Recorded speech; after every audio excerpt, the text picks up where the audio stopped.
Hi, Richard here, owner of Learn, Implement, Share. I've got a question for all the teachers out there. Is there a chance that in your regular teaching there are certain things that you do that make your job as a teacher more difficult than it needs to be?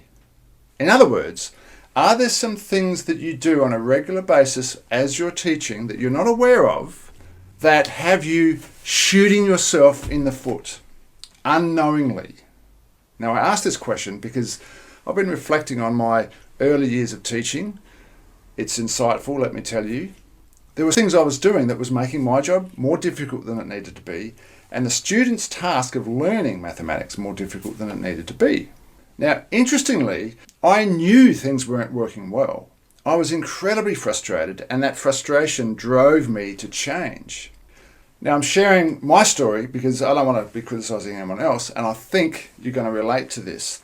In my early years, the way I was presenting mathematics basically had students replicate my examples from the board and to replicate similar examples from the text. And I was also wanting them to replicate my thinking, right? So it was all replication. Now, there's a place for that because we want the maths to be rigorous, and there are certain processes that we want to teach students. But here's the thing. In hindsight, I realised I wasn't giving the students enough opportunity to have any sense of control over what they were doing. They were simply in replication mode. And replication mode is boring. Why? Because if you're just replicating stuff all the time, you're not actually a part of the process. You're just kind of standing back and you're replicating. So we need to present maths, or anything, this applies to any subject, where the student can have a sense of control, a sense of agency over the activity. So there's collaboration, there's a choice of how to go about the activity, there's a bit of thinking going on, and we don't have to do that all the time, but there needs to be a fair percentage of the lessons where that occurs.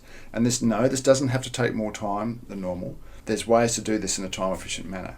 But the sense of control over the learning is critical. So there's the question for today. Could I be doing something that's making my task more difficult than it needs to be?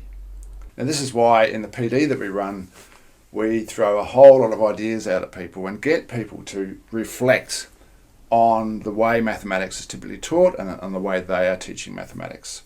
So as, if there are areas that are making their job more difficult than it needs to be, they can have the choice then of changing. I hope you got something out of the message. This is Richard from Learn, Implement, Share. Thanks for watching, and I'll see you on the next video.